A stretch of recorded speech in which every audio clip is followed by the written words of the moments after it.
लाडले लाडले प्यारे प्यारे भक्त प्रेमियों का हार्दिक अभिनंदन है। सुस्वागतम अत्र भवताम सर्वेशाम भागवती वार्ता में।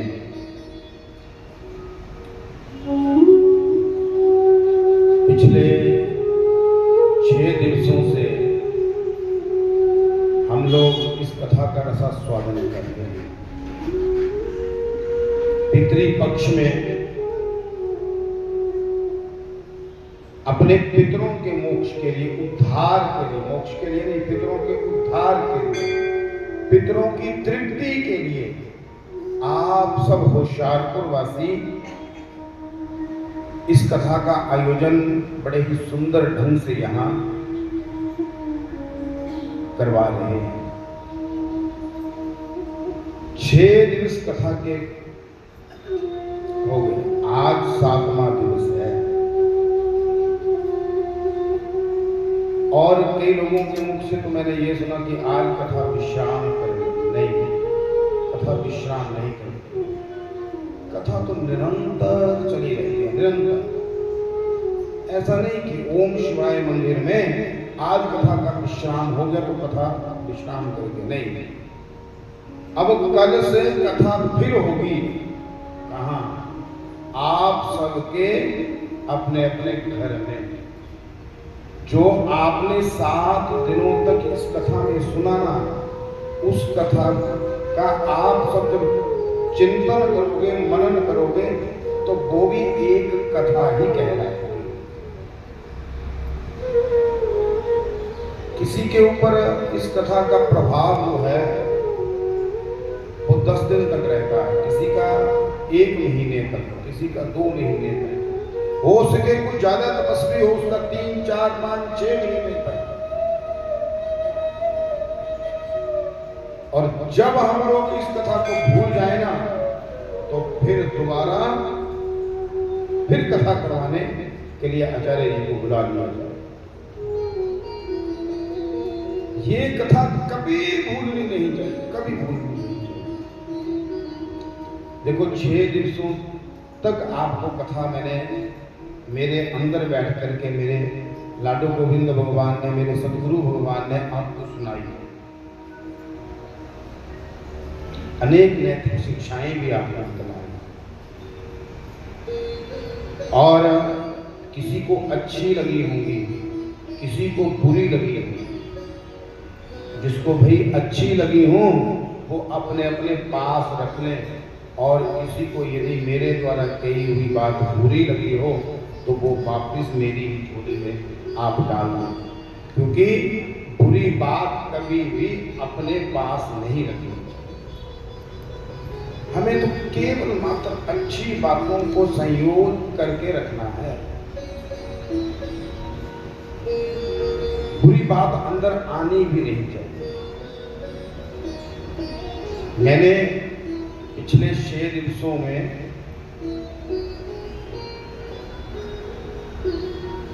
केवल मात्र कुछ ही नैतिक शिक्षाएं दी है। क्या? एक, नाम जप करते रहना।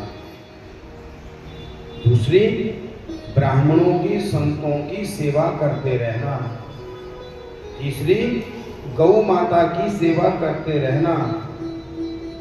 और आपस में सब मिल करके रहना, प्रेम से रहना। हमेशा सत्य कहना, क्योंकि सत्य ही केवल मात्र मेरे भगवान है। जब हम सत्य का आचरण करेंगे ना, तो भगवान हमेशा हमारे आसपास रहेंगे। और कभी भी अपने अंदर मैं को मत लेकर के आना, मैं को मत लेकर के आना। क्या? ये मैंने किया, ये मेरा है, ये भाव अंदर आना ही नहीं चाहिए। ये अहंकार रूपी भाव अंदर नहीं आना चाहिए। हमारे अंदर तो केवल मात्र एक ही भाव रहना चाहिए, जैसा मेरे ठाकुर कर रहे हैं, जैसा मेरे ठाकुर करवा रहे हैं, ये सब उसकी इच्छा है। उसकी इच्छा के बिना एक पत्ता नहीं हिल सकता। उसकी इच्छा के बिना मैं यहाँ बोल भी नहीं सकता। बोलने वाला भी वही है, बुलवाने वाला भी वही है, कहने वाला भी वही है और सुनने वाला भी वही है। जिस भगवान ने मुझे बनाया उसी भगवान ने हम सबको बनाया। उसी परम पिता परमात्मा के ही हम अंश हैं। कभी भी किसी के साथ भेदभाव न करें। इंसान के पास अमीरी गरीबी आ सकती है, किसी के पास ज्यादा हो सकता है, किसी के पास कम हो सकता है, लेकिन ये सब होते हुए भी यदि अंदर हमारे अंदर का अहम भाव मर गया तो समझ लेना कि आप सबके ऊपर कथा का प्रभाव हो गया है। 6 दिवसों तक आपको ये समझाने की कोशिश की, बच्चों को अच्छे संस्कार देना, प्रणाम करने की शिक्षा देना। देखो घर से ही संस्कार मिलने प्रारंभ हो जाते हैं। बहुत बहुत अभिनंदन है। आज हमारे बड़े भाई श्री राकेश जी आज हमारे घर के पास से बिल्कुल घर के पास से, और हमारे तो बड़े भाई हैं, हमारे मौसी के बेटे हैं, तो वो सपत्नीक आज भगवान की कथा में आए। आप सबका हार्दिक अभिनंदन है, स्वागत। बहुत प्रसन्नता होती है जब अपना परिवार कथा सुनने के लिए कथा पंडाल में पहुंचे, तब बहुत प्रसन्नता होती है। आज हमारे बड़े भाई कथा में आए हैं, हार्दिक अभिनंदन है, स्वागत।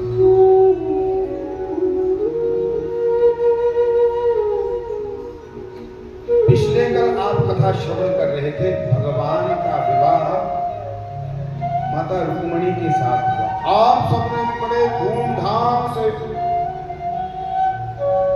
विवाह में आप सब सम्मिलित हुए हैं और खूब नाच करके गा करके भगवान के साथ होली, फूलों की होली खेल करके खूब आनंद लिया कल माता।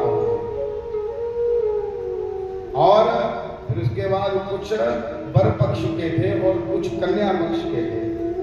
सब कल विवाह में बड़ा उत्सव मनाते हुए खूब आनंद से कल अपने अपने घर गए। और आज आप सबको भगवान के 16,108 विवाह हुए, कैसे हुए, कहां हुए, वो सब बदला हुआ। एक विवाह का वर्णन तो कल आपने सुना था कि पहला विवाह किसके साथ हुआ था? माता रुक्मिणी के साथ भगवान का पहला विवाह हुआ। माता रुक्मिणी कौन है? कुंदनपुर के राजा भीष्मक की पुत्री है। भाई का नाम है रुक्मी। रुक्मी ने अपने पिता को कहा कि देखो बहन विवाह करने योग्य होगी, विवाह करेंगे, मेरा मित्र है शिशुपाल, उसी से विवाह करूंगा। लेकिन माता रुक्मिणी तो अंदर भगवान से प्रेम करती थी। भगवान को देखा नहीं था, भगवान श्री कृष्ण को रुक्मिणी ने देखा नहीं था, लेकिन उनके गुणों को सुन करके ही वो भगवान से प्रेम करने लगी। और ब्राह्मण के हाथ पत्र दिया, ब्राह्मण ने वही पत्र जाकर के भगवान को दिया और भगवान ने गांधर्व रीति से पहले, हालांकि पहले माता रुक्मिणी को भगा कर लेकर के गए थे, लेकिन बड़े भाई बलदाऊ जी ने कहा कन्हैया भगा करके शादी करने में कोई अकलबंदी नहीं है। विवाह तो वही अच्छा होता है जिस विवाह में अपने सके संबंधी जो हैं वो सामने बैठे हुए हों, गुरुजनों का आशीर्वाद मिल रहा हो, ब्राह्मणों का आशीर्वाद मिल रहा हो, संतों का आशीर्वाद मिल रहा हो। सही मायने में विवाह संस्कार उसी को कहते हैं। फिर भगवान का विवाह बड़े भाई बलदाऊ ने करवाया है। माता रुक्मिणी के साथ। ये तो हुआ है पहला विवाह। और दूसरा विवाह किसके साथ हुआ है? जामवंती के साथ। ये कौन थी? ये थी, आपने रामचरितमानस में एक पात्र देखेंगे जिनका नाम था जामवंत।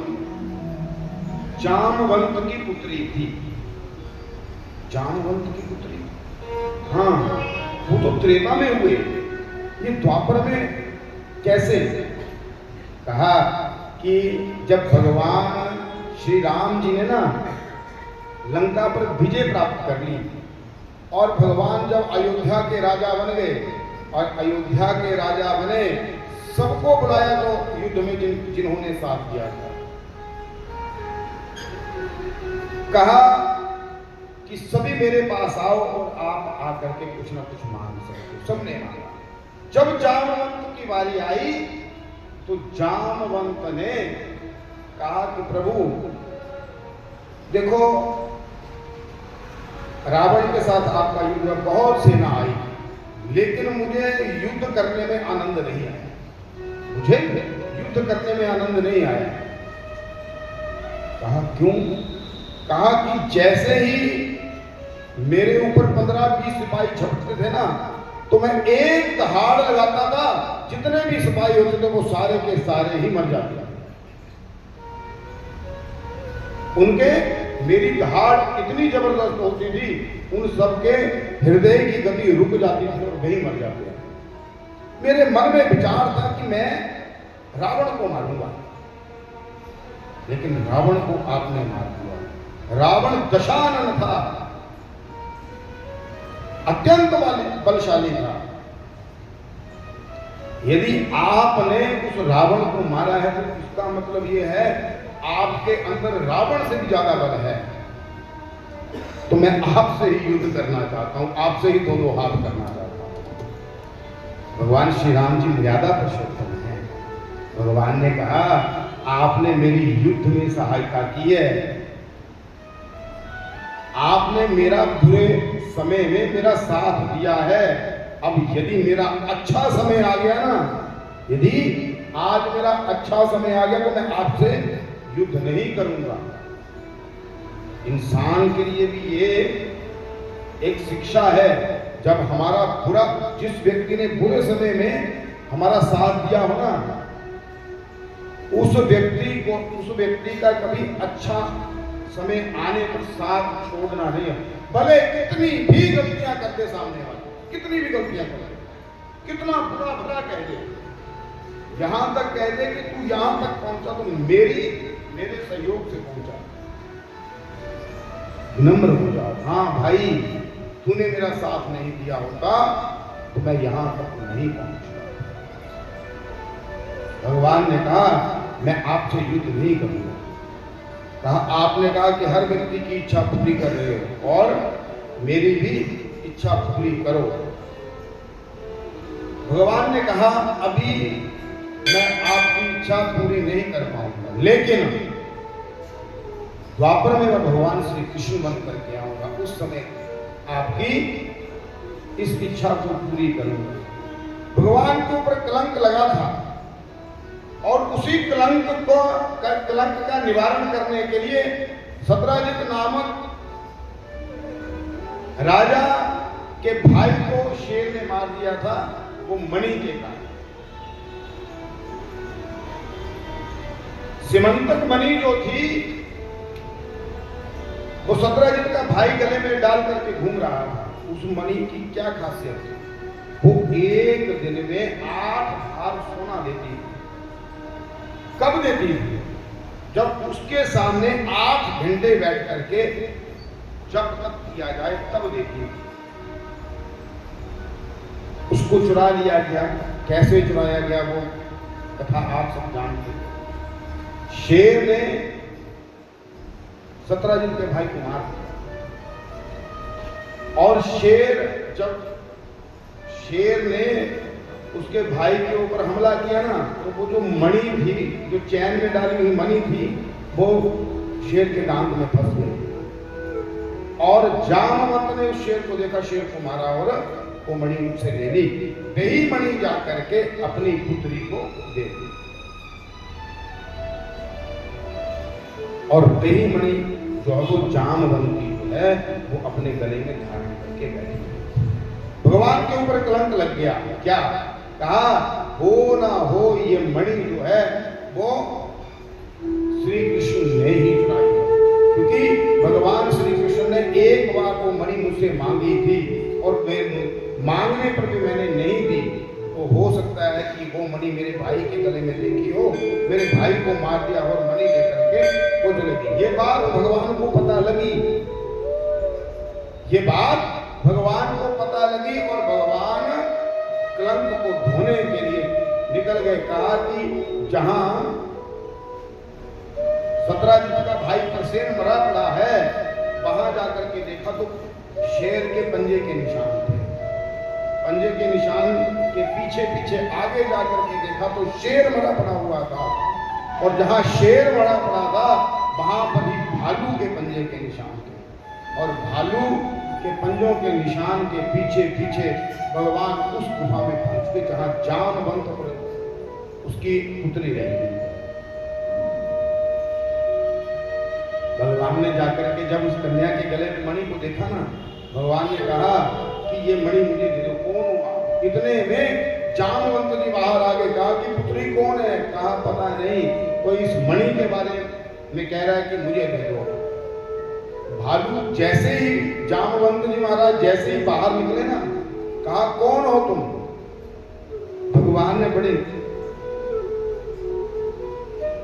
विनम्रता से कहा कि प्रभु मुझे ये मणि दे दो, इस मणि के कारण मुझे कलंक लगा हुआ है। लेकिन जामवंत ने कहा यदि तुझे ये मणि चाहिए तो मेरे साथ युद्ध करना पड़ेगा। भगवान ने कहा ठीक है, जैसी आपकी इच्छा। जामवंत का और भगवान का युद्ध प्रारंभ हो गया। 1 दिन, 2 दिन, 3 दिन, 4 दिन, 5 दिन तक युद्ध चला है भगवान का जामवंत के साथ और जामवंत की हड्डियां जर्जर करने लगी, शरीर थक गया और 5वें दिन जामवंत ने हाथ जोड़ करके कहा आप मेरे श्री राम हो ना? और कहा हाँ जामवंत मैं तेरा राम ही हूं।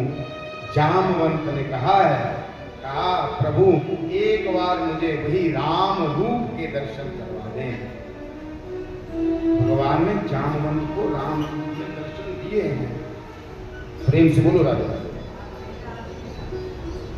तो आवाज नहीं आई, पंजाबियों वाली बात नहीं बनी। हाँ, पता भी चलना चाहिए पंजाब से राधे राधे की गूंज आ रही है।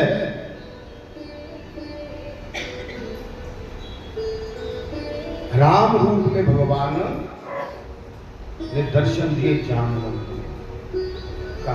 जामवंत ने कहा कि देखो प्रभु ये मणि ही नहीं, इस मणि की बात नहीं, आप मेरी पुत्री के साथ विवाह कर लो।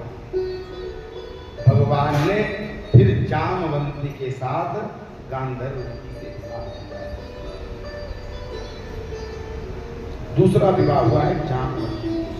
भगवान चले गए सत्राजित के पास मणि लेकर के, सारा वृतांत बताया। मैंने तेरे भाई को नहीं मारा है, मैं किसी को नहीं मारता हूं। मैंने तेरे भाई को नहीं मारा, तेरे भाई को शेर ने मारा। शेर के पास थी ये मणि और शेर से एक भालू ने ले ली थी और वही मणि मैं तेरे लिए लेकर के आया हूं। भगवान के ऊपर कलंक क्यों लगा? क्यों लगा था भगवान के ऊपर कलंक? क्योंकि भगवान ने कलंक चतुर्थी का चंद्रमा देख लिया था। यदि कलंक चतुर्थी का चंद्रमा का दर्शन हो जाए ना तो कलंक लगता ही लगता है। क्योंकि देखो यदि भगवान नहीं बचे तो हम लोग नहीं बच पाएंगे। सत्राजित ने जब सारी बात सुनी ना, सत्राजित जो था बड़ा शर्मिंदा हुआ और कहा प्रभु मुझे क्षमा कर दो। क्या कहा? प्रभु मुझे क्षमा कर दो। भगवान ने कहा ठीक है, मैं आपको क्षमा करता हूं। कहा मेरे मन को अभी तसल्ली नहीं हुई। भगवान को कहा कि मेरे मन को तसल्ली नहीं हुई। यदि आप मेरी पुत्री के साथ विवाह कर लोगे तो मैं ये समझूंगा आपने मुझे दिल से माफ कर दिया, आपने मुझे दिल से माफ कर दिया। और तीसरा विवाह भगवान का हो गया सत्यभामा के साथ।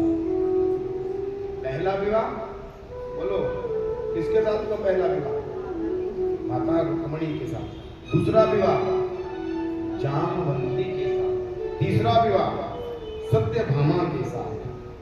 और चौथा विवाह किसके साथ हुआ था भगवान का?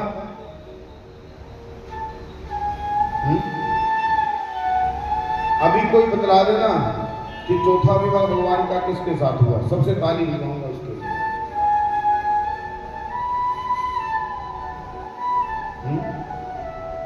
यमराज की बहन, नाम क्या है? जोर से बोलो, सुनाई नहीं। देखो क्लू भी मैंने दे दिया। यमराज की बहन है कालिंदी, जिसे हम यमुना महारानी कहते हैं। बोले यमुना महारानी की जय। चौथा विवाह हुआ है भगवान का कालिंदी के साथ। और पांचवा विवाह हुआ है मित्रवृंदा के साथ। बिंद और अरविंद नाम के दो भाई हैं। दोनों भाइयों ने कहा कि इस संसार में जो सबसे श्रेष्ठ व्यक्ति होगा उसी के साथ अपनी बहन का विवाह करें।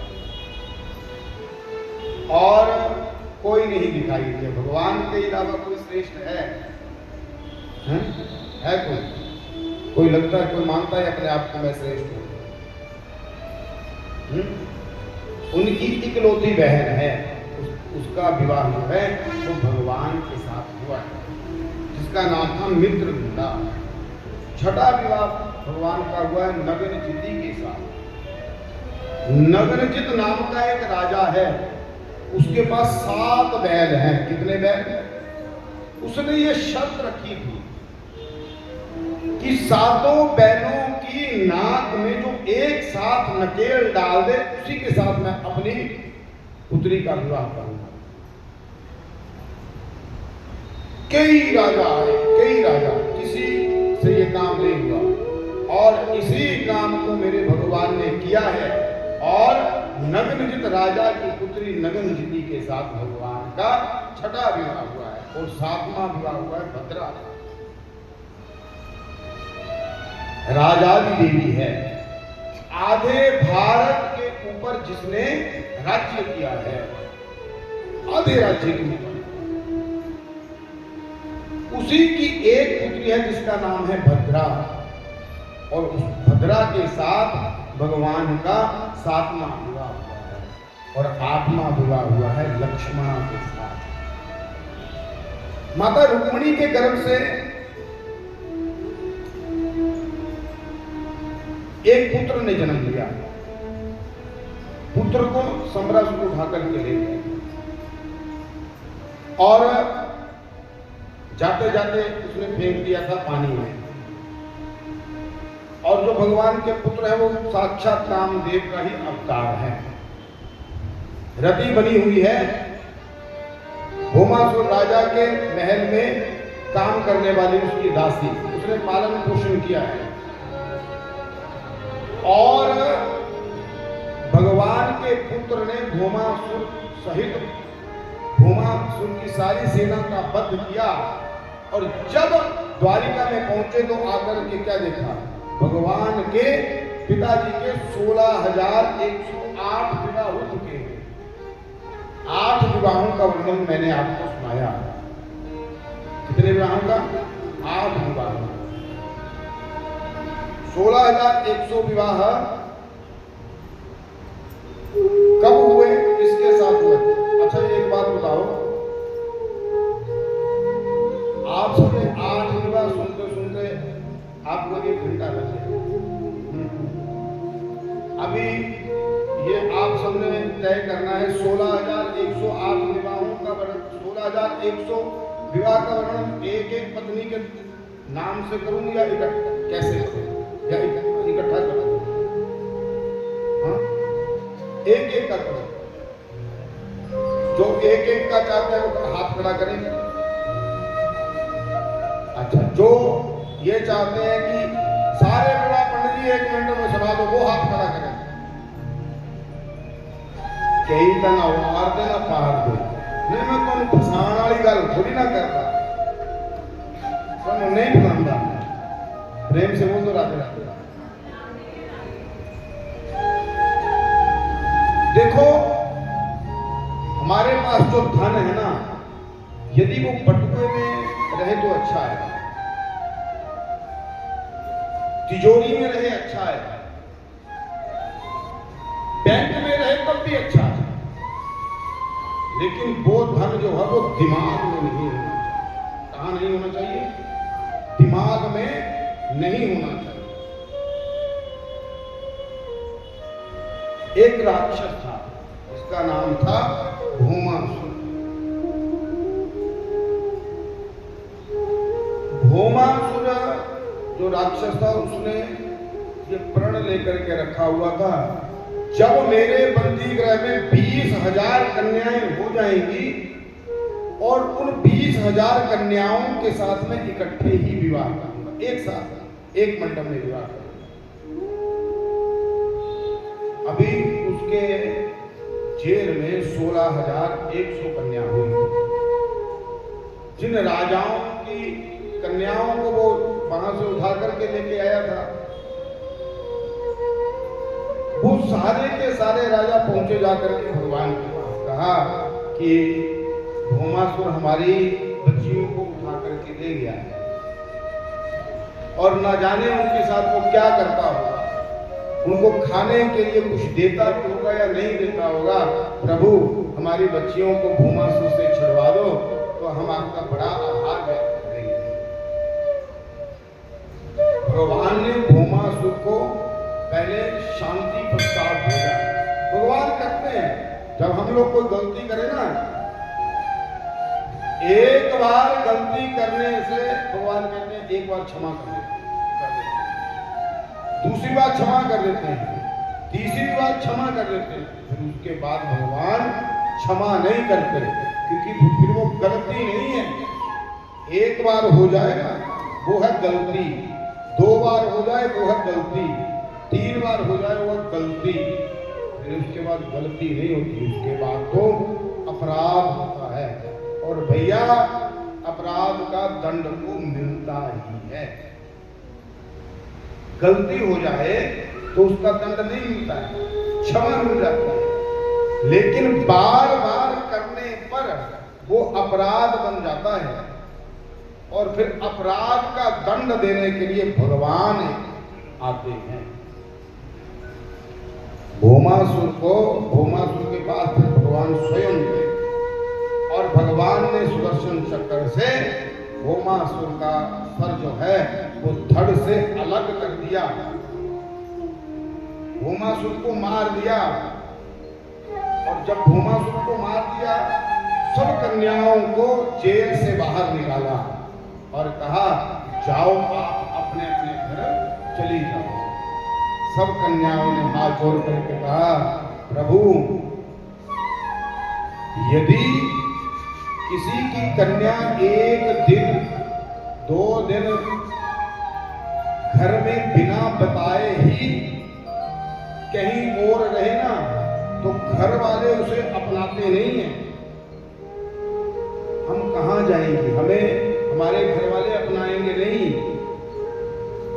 भगवान ने मन में ये विचार किया कि देखो, घर वाले इनको अपनाएंगे नहीं, और यदि किसी पुरुष के साथ विवाह भी इनका हो जाता है तो वो भले ही स्त्री अच्छी क्यों ना हो, पुरुष अपने आप चाहे जितना मर्जी गंदा क्यों ना हो, लेकिन पत्नी चाहिए पतिव्रता होनी चाहिए। आप चाहे बाहर जाकर मर्जी मुंह मार ले, लेकिन ये पुरुष की फितरत है कि पत्नी चाहिए तो पतिव्रता चाहिए। भगवान ने कहा यदि ये समाज में जाएंगी, पति इनको अपने घर में घुसने नहीं देंगे और काम ना होने के कारण ये वैश्यवृत्ति में पड़ जाएंगे और संसार को गंदा करेंगे। इसलिए सब कन्याओं को कहा यदि आप सहमत हो तो मैं आप सबके साथ, क्या कहा, सबके साथ मैं विवाह करना चाहता हूं। और भगवान को पति रूप में पाकर के कौन मना कर सकता है?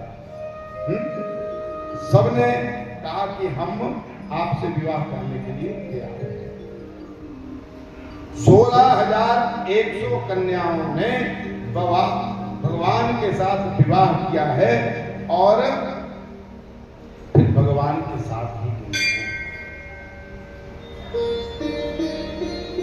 ये तो हो गए भगवान के 16,108 विवाह। 16,000 वो और 8 विवाहों का वर्णन पहले किया। 16,108 विवाह हुए। राजन, भगवान बहुत अच्छे पिता हैं। सुखदेव जी ने कहा परीक्षित से कि भगवान बहुत अच्छे पिता हैं। देखो भगवान के कितने विवाह हुए? 16,108।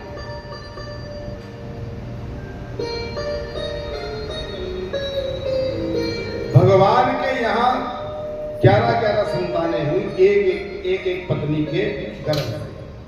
कितनी संतानें? जोर से बोलो।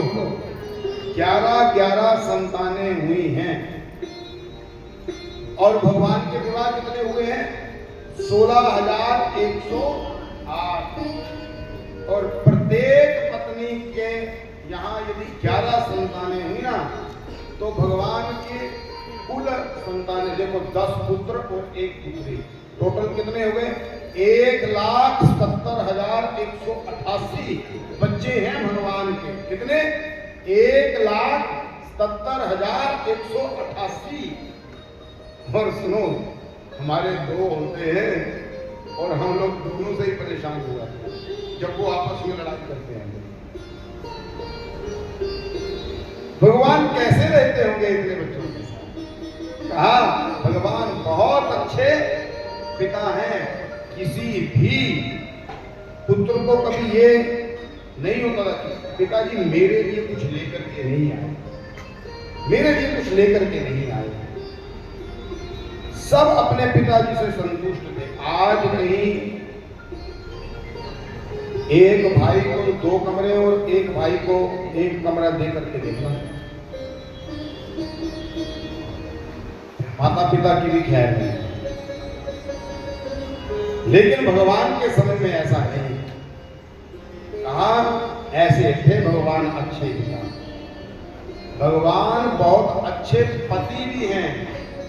भगवान बहुत अच्छे पति हैं। कैसे? भगवान के 16,108 विवाह हुए और प्रत्येक पत्नी के साथ भगवान हर समय रहते हैं। ये बात कुछ हमें हजम जैसे नहीं हुई।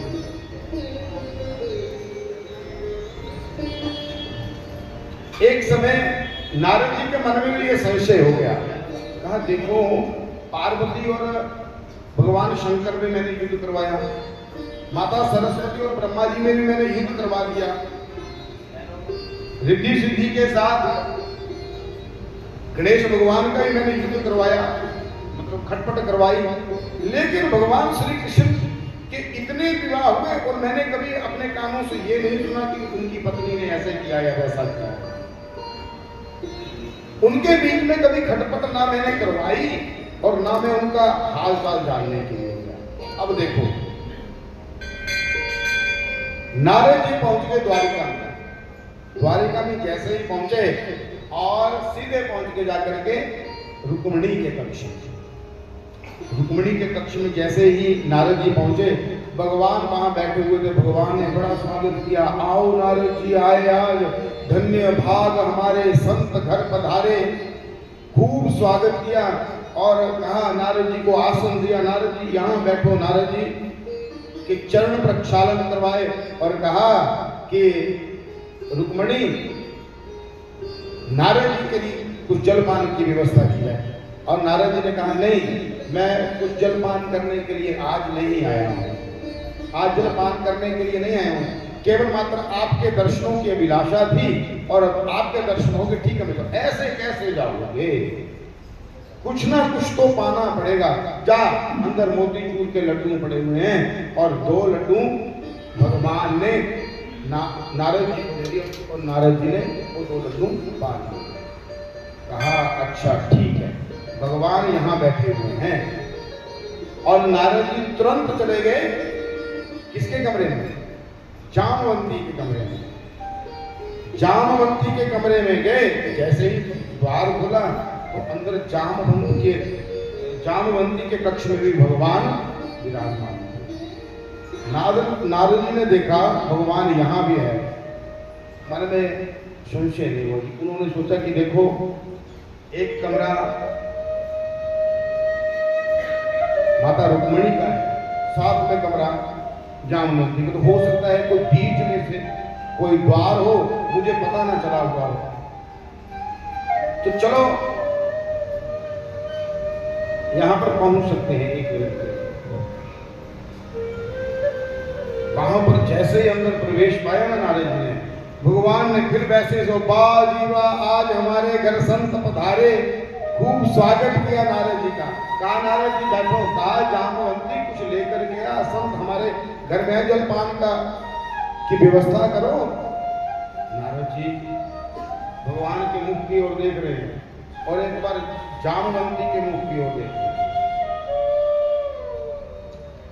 नारद जी को भगवान ने कहा कि आप जलपान में क्या करें? कहा, कुछ नहीं, मैं तो आपके दर्शन करने के लिए। नारद जी ने वैसा ही कहा, मैं आपको दर्शन करने के लिए आया हूं। नहीं, कुछ ना कुछ तो भाई खा करके पा करके जाना ही पड़ेगा। मेरा भाव है और उस भाव का आदर आपको करना ही पड़ेगा। कहा, जाओ जामवंती, अंदर मैंने 1 लड्डुओं का डब्बा रखा हुआ है, मोतीचूर के लड्डू हैं, 2 लड्डू लेकर के आओ और नारद जी को खिलाओ। नारद जी को 2 लड्डू और दे दिए, 4 लड्डू हो गए। नारद जी पा गए। नारद जी ने कहा, कोई बात नहीं, यहाँ तो मेरी दाल गली नहीं। जो सत्यभामा है वो थोड़ी क्रोधी जैसी है, तुरंत भाग करके सत्यभामा जी के कक्ष में जाकर के पहुंच गई और वहां पर भी भगवान बैठे हुए हैं। भगवान ने कहा, आओ नारद जी आए, बहुत बहुत स्वागत है नारद जी का, अभिनंदन है नारद जी का। आओ, नारद जी को बिठाया गया। कहा, चरण प्रक्षालन फिर करवाएंगे दोबारा। फिर कहा, जलपान की व्यवस्था करो। नारद जी ने वहां भी मना किया और कहा कि मैं मोतीचूर के लड्डू लेकर के आया, सत्यभामा वो लेकर के आओ और नारद जी को खुआओ। अब नारद जी ने माथे पे मारा हाथ, कहा, देखो झगड़ा तो क्या करवाना, इन सब में झगड़ा तो क्या करवाना। मुझे लगता है इस बार भगवान ने ये पूरी प्लानिंग करके रखी हुई है, क्या कि इस बार नारद जी हमारे यहाँ आएंगे तो नारद जी को इतना मीठा खिलाएंगे कि उनको शुगर तक हो जाए। नारद जी को शुगर तक हो जाए। अब देखो 16,108 विवाह भगवान के हुए हैं और यदि प्रत्येक कक्ष में जाकर के नारद जी को 2-2 लड्डू खाने पड़े तो बताओ कितने हो जाएंगे?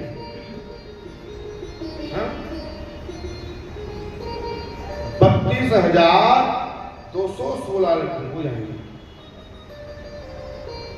बाकी मैथ टीचर बैठे हुए हैं, इनको ज्यादा पता होगा, यही अध्यापक लगे हुए हैं हमारे भैया पंजाब में। तो इतने लड्डू खाने पड़ेंगे, शुगर कंफर्म पक्की हो जाए। ऐसे भी शुगर जो है वो सबसे पहले किसको हुई? सबसे पहले ये शुगर की बीमारी किसे हुई? गणेश जी को। पहले क्या लगता था? लड्डुओं का भोग। फिर कपित्थ जम्बू फल चार भक्षणम, शुगर का रामबाण इलाज क्या है? कपित्थ कड़वे कड़वे फल, जम्बू जामुन के फल, कपित्थ जम्बू फल चारु भक्षणम, जामुन के फल खाते थे फिर भगवान श्री गणेश जी। और वही यदि हम लोग भी पाए तो अच्छा यहाँ शुगर है तो नहीं किसी को? हाँ? देखो मेरे पास एक दवाई को लिख करके दे दूंगा, यदि किसी को शुगर हो तो वो हाथ खड़ा करके बताए। अब देखो यदि बात आई, ऊंचा करना पड़ेगा, ऐसे नहीं, नीचे वाला नहीं होगा। किस किस को? देखो शुगर का शर्तैया इलाज है मेरे पास, बिल्कुल शर्तैया लिखित रूप में। और यदि किसी को शुगर किसी की कंट्रोल ना हो तो क्या, मुझ तो रखी नहीं है तो नाम बदल दो। शुगर का शर्तैया इलाज पता क्या है? बताऊंगा, जो जानना चाहते वो हाथ खड़ा करें, सब जानना है। शुगर का शर्तैया इलाज है परहेज। क्या है? हूं ये नहीं कि है शुगर, दो जलेबियां खाई रहती है, फिर शुगर कंट्रोल होने वाली नहीं है। इलाज इसका है कि परहेज करो। है शुगर और मीठा खाने में खूब, आपकी क्या बात करूं,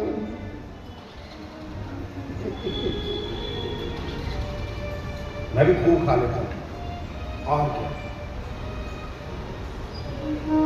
और मुझे अब ऐसा एक दिन तो आपको मालूम कहूंगा, मेरा शरीर पूरा काम किया ऐसे ऐसे, मैंने बोला आज पता नहीं क्या हुआ, लेकिन अपनी जो नलायकी होती है वो भी बता देनी चाहिए।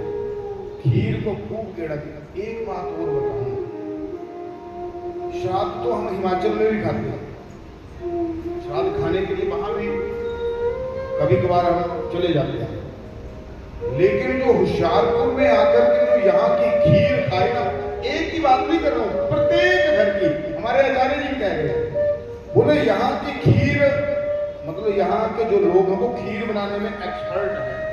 मतलब हम लोगों ने 2-2, 3-3 कटोरियां भी खीर की खाई।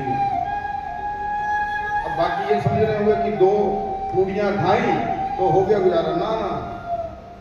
अब उनको क्या बताएं, हम लोग तो खीर का 1 चम्मच जैसे मुंह के साथ लगा तो मन करता था कि हम लोग कितनी भी खा जाए, लेकिन आदत बिगाड़ दी आप लोगों ने, ब्राह्मणों की सबकी आदत बिगाड़ दी। कैसे? एक समय भोजन करने वाले ब्राह्मण और पंजाब में आकर के 3-3 समय भोजन करें। सुबह भी खूब खीर, मटर पनीर सुबह मिलता है खाने के लिए, सुबह 9 बजे, और ठीक 12 बजे दूसरा फोन आ जाए, महाराज भोजन पे आ रहे, आ जाओ। चलो 1 दिन हुआ, 2 दिन हुआ, 3 दिन हुए, आज तो भैया ने तो हाथ खड़े कर दिए थे, बोले आज नहीं मैं जा पाऊंगा। इतना तो मैंने पूरे जीवन में दिखाया जितना 7 दिन में खा करके हम लोग पागल हो गए।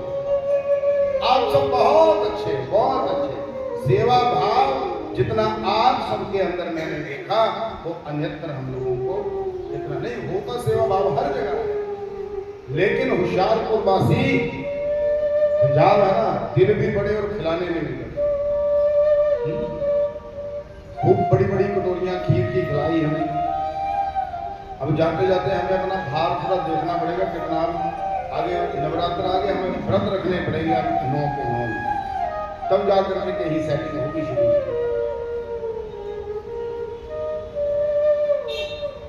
और यदि शुगर का इलाज सबको पता चल गया, सबने परहेज करना। ये नहीं है कि मीठा भी चले और नमकीन तो खा ही सकते।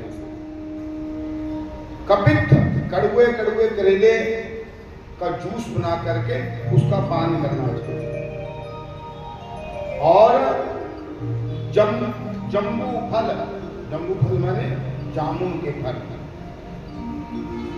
इसका सेवन करना चाहिए। ये है शुगर का इलाज। चलो ये तो हो गया, ये तो लौकिक बात हो गई। हम लोग पुनः कथा में आते।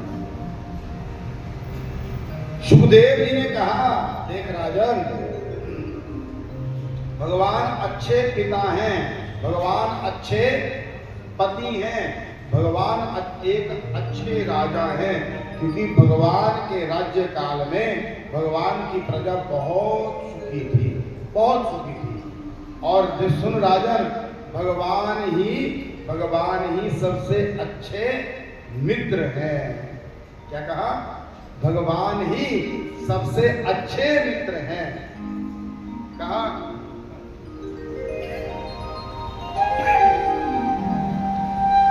कहा कोई मित्रता का उदाहरण है तो बताओ। क्या कहा?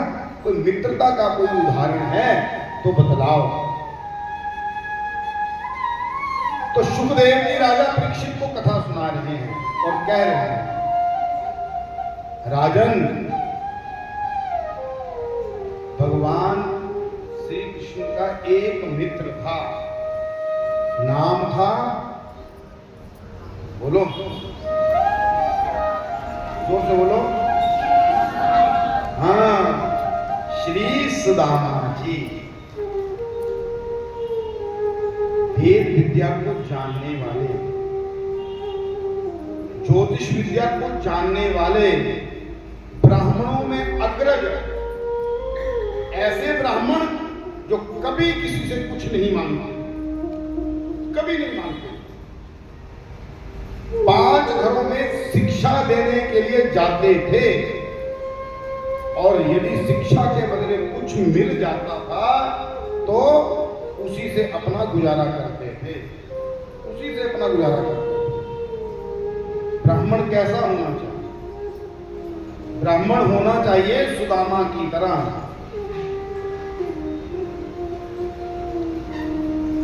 अब भगवान ने यहां कथा कहने के लिए युक्त कर दिया।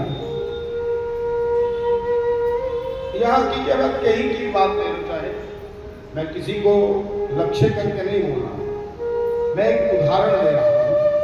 हमें वैसा बनने का प्रयास करना चाहिए, हमें प्रयास करना चाहिए।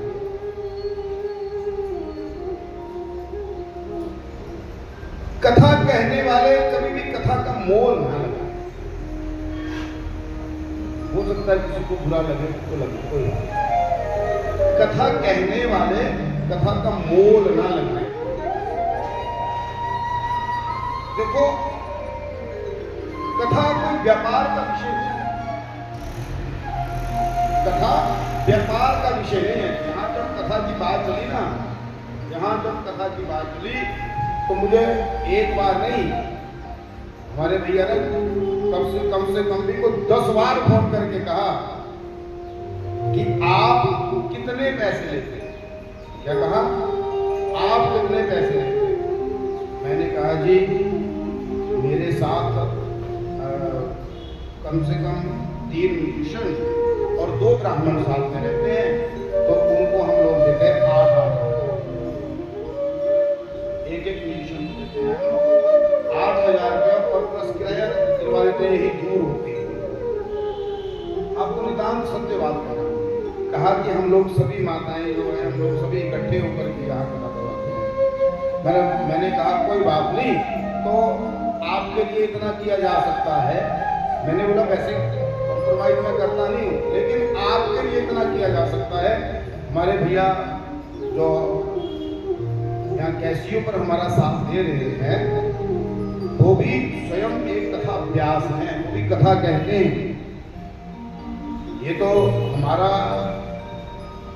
सौभाग्य है कि वो हमारे पास बैठ करके हमें सहारा लगा करके यहाँ संगत दे रहे हैं। मैंने इनसे बात करी, मैंने कहा भैया कि ऐसे ऐसे कथा होने जा रही है और वो ऐसा कह रहे हैं कि कहा कि बड़े बड़े घरों में तो हर जगह कथा करते हैं, कहते हैं। कोई बात नहीं, उनको बोलो कि आपके यहाँ कथा हो जाएगी। बात कहाँ फंसी हुई? ये बार बार मुझे ये बोल रहे थे कि व्यास जी आप अपना बताओ कितना। मैंने बोला आज दिन तक जब से कथा कहने लगा हूं, मेरे इतने यजमान हैं, एक भी यजमान से पूछ लेना कि विनय पराशर ने किसी को जाकर के ये कहा हो कि मुझे इतनी दक्षिणा चाहिए। मैंने किसी को नहीं। और साथ वालों को क्या दिलाना होगा मैंने वो उनको स्पष्ट ये बोल दिया, और बाकी दक्षिणा की कोई बात नहीं की। मेरा काम है, मैं ब्राह्मण हूं, और ब्राह्मण पहली बात संतोषी होना चाहिए, दूसरी बात ब्राह्मण को प्रारब्ध के ऊपर विश्वास होना चाहिए। और सुदामा जी महाराज जी भी ऐसे हैं, 5 घरों में शिक्षा देकर के आते हैं, वहां जाकर के ये नहीं कहते कि मुझे इतने ही पैसे चाहिए। यदि कोई दे तो माथे के साथ, कोई ना दे तो भी आशीर्वाद दे करके अपने घर आ जाते हैं। वो पूरा दिन भर सुदामा जी महाराज माला का जाप करते हैं, माला का जाप, भगवान के नाम का जाप करते हैं। ऐसे हैं सुदामा जी महाराज। पत्नी है, नाम है, बोलो जोर से बोलो, सुशीला। जैसे श्री सुदामा जी महाराज है ना, वैसे ही धर्म पत्नी है, बिल्कुल संतोषी।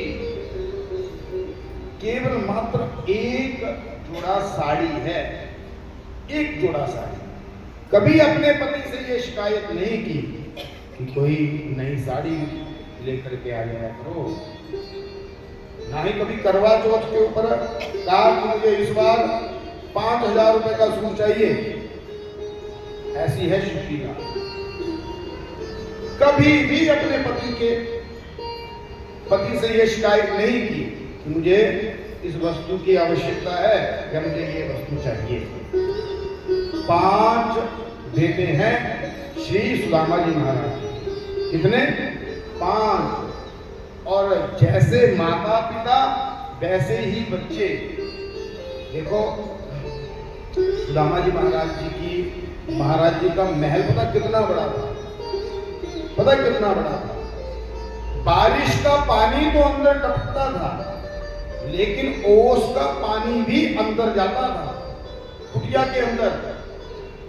ऐसी थी सुदामा जी महाराज जी की कुटिया। और सुदामा जी महाराज संतोषी, और घर में फर्नीचर पता कितना लगा हुआ था? बताऊं? केवल मात्र एक खाट थी और एक टाट थी। क्या था? एक खाट और एक टाट। खाट के ऊपर 5 बच्चों को सुला देते, और जो होती है ना चटाई, जिसे हम लोग कहते हैं, एक चटाई थी, खाट और टाट। जो चटाई थी उसी के ऊपर सुशीला और श्री सुदामा जी महाराज अपनी ही बाजू का तकिया करके वहीं सो जाया करते, और 5 बच्चे उस खाट के ऊपर सो जाया करते। अच्छा, एक दिन क्या हुआ, सुदामा जी महाराज 5 घरों में शिक्षा देकर के आए। ऐसा करते करते को 15 दिन बीत गए थे। 15 दिनों से सुदामा जी महाराज जी को कुछ भी शिक्षा के बदले में मिला नहीं। सुदामा जी महाराज नित्य घर में आते, और एक दिन सुदामा जी महाराज अपने घर आए और कहा, सुशीला बाहर आई और कहा, पतिदेव को प्रणाम किया, कहा कि आप आ गए? हाँ मैं आ गया। ये नहीं पूछा क्या लेकर के आए। सुशीला ने अपने पति से ये नहीं पूछा क्या लेकर के आए, और यदि मैं ये पूछूंगी कि आप क्या लेकर के आए और सुदामा जी के पास कुछ नहीं होगा तो मेरा पति शर्मिंदा हो जाएगा, और यदि वो शर्मिंदा हुआ तो मुझे उस बात का दोष लगेगा, पाप लगेगा। पूछा ही नहीं, कभी नहीं पूछा। 15 दिन हो गए थे, कुछ मिला नहीं। सुदामा जी महाराज घर में पहुंचे और कहा, सुशीले मैं तो आ गया, अब ऐसा कर, कुछ घर में बना है हाँ देख करके आपको क्या बना है, जो कुछ भी बना होगा ना वो एक पत्तल में ढक करके लेकर के आना, मैं अपने ठाकुर जी को भोग लगा दूं। वाह रे वाह। हमें भगवान ने मटर पनीर दिया, मलाई कोफ्ता दिया, दाल मखनी दी, और भी नाना प्रकार के व्यंजन दिए। हम लोग भगवान को भोग लगाना भूल जाते हैं। और एक आपको बात बताऊं, हाँ आपका अपना भाव रहा होगा, लेकिन जो सत्य बात है वो आपको बता रहा हूं। जो घर में बना हुआ होता है वो सारे का सारा जो भी व्यंजन बने होते हैं ना, उसका भोग भगवान को पहले लगाना होता है, लहसुन प्याज वर्जित। लेकिन माताएं भी बड़ी चालाक, अपने भोजन में सब्जी में मोटे मोटे प्याज डालेगी,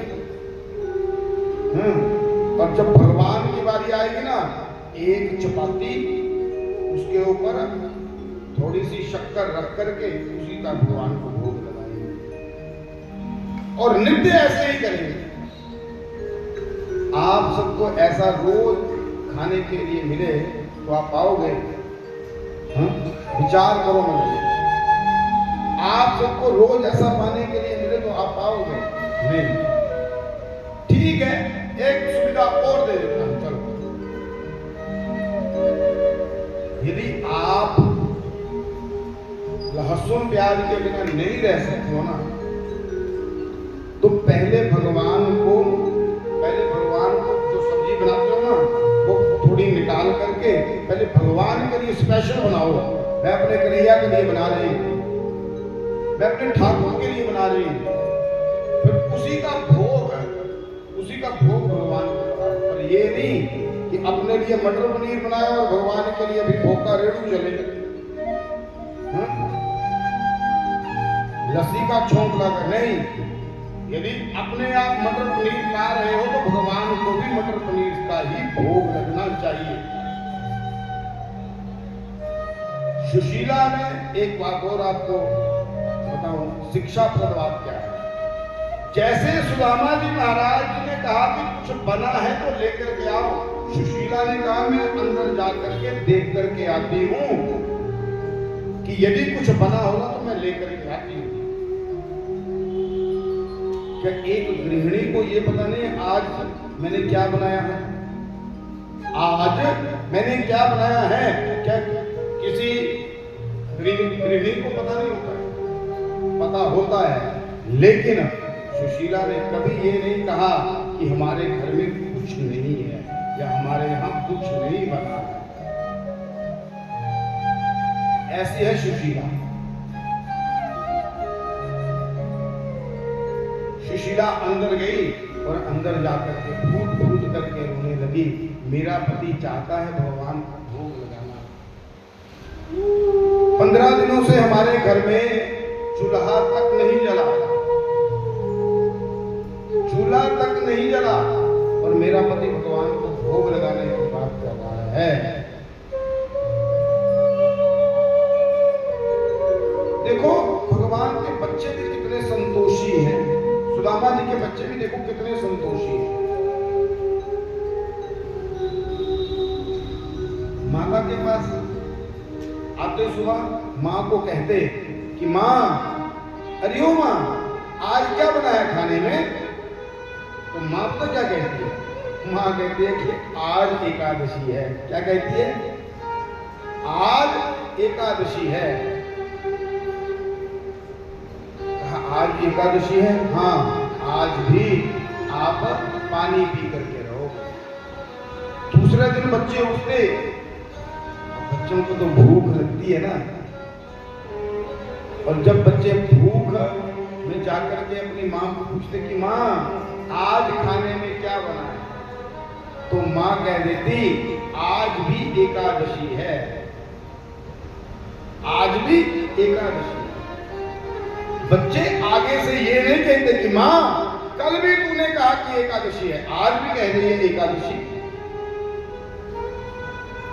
ऐसे कहते कहते 4-5 दिन बीत गए, लेकिन बच्चों ने कभी भी मां को ये नहीं कहा कि आज कल भी एकादशी कहा, परसों भी एकादशी कहा।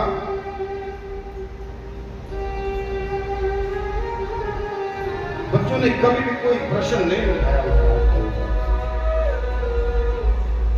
जब बच्चे नहीं जानते थे कि आज कौन सी तिथि है, जो सुदामा जी महाराज जी के बड़े पुत्र थे वो शास्त्री कर रहे थे और पंचांग भी देखने लगे थे। वो पंचांग में देख करके बता देते थे कि आज कौन सी तिथि है। एक दिन सबसे छोटे भाई ने कहा, भैया माँ ने कहा कल भी एकादशी, परसों भी एकादशी, नरसों भी एकादशी, तो नित्य प्रतिदिन एकादशी ही होती है। बड़े भाई ने छोटे भाई के मुंह के ऊपर हाथ रख दिया और कहा, हमारे माता पिता की कोई मजबूरी रही होगी जो नित्य प्रतिदिन यह कहते हैं कि हमारे घर में एकादशी है। आज बच्चों को खाने के लिए हर सुविधा है, लेकिन बच्चे अपनी माता पिता की बात को नहीं मानते। बच्चे भी अपनी माता पिता की बात को नहीं मानते।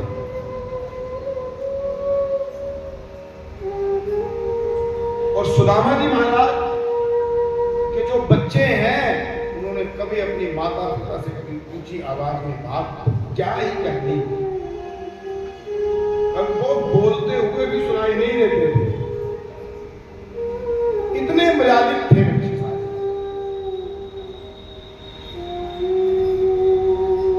5-6 दिन भी बीतते, तब भी एक दिन कहा कि माँ हमारे घर में नित्य एकादशी होती है, कभी द्वादशी भी आएगी। क्या कहा? कभी द्वादशी भी आएगी, क्योंकि एकादशी वाले दिन व्रत रखा जाता है और द्वादशी वाले दिन भंडारा किया जाता है। कहा कि हमारे यहाँ भी कभी द्वादशी आएगी। कहा जब वो चाहेगा ना, जब वो चाहेगा तो नित्य प्रतिदिन द्वादशी आएगी। बहुत बहुत अभिनंदन है, स्वागत है। आज हमारे भी माधव सरकार आए हैं, केशव आए, आज केशव जी आए हैं। कल तो ये हुआ था कि माधव को लेकर के आएंगे, उनका मन नहीं था आने को। अच्छा, उनका मन नहीं, ये आए। तो आज केशव जी यहाँ आए हैं। केशव जी का हार्दिक अभिनंदन है, स्वागत है। कहा जब वो चाहेगा ना तब हमारे यहाँ द्वादशी आएगी।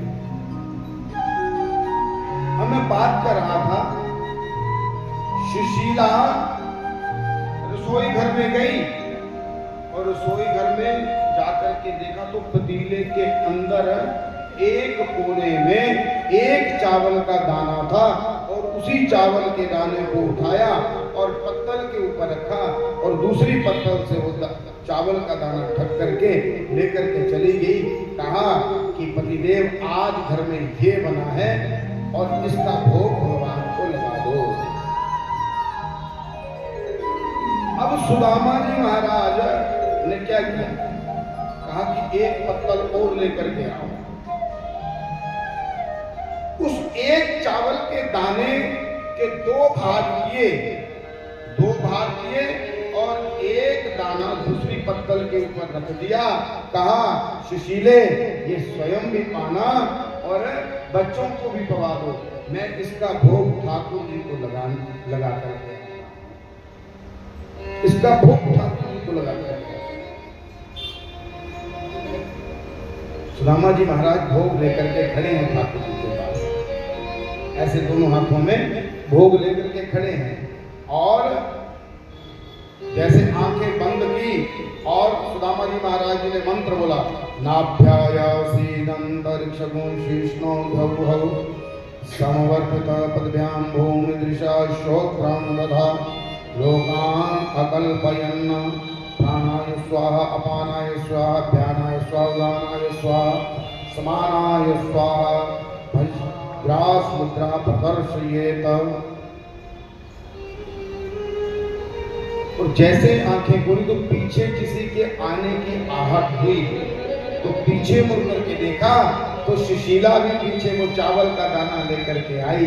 कहा आपके भगवान का इस आधे चावल से पेट नहीं भरेगा, ये आधा चावल भी उनके भोग में आप रख लो। सुदामा जी महाराज जी ने कहा सुशीला आप कितनी अच्छी हो, देखो सुशीला तो मेरे भगवान का कितना ध्यान रखती है, कितना ध्यान रखती है मेरे भगवान का। और ऊपर से भगवान देख रहे हैं, भगवान देख रहे हैं।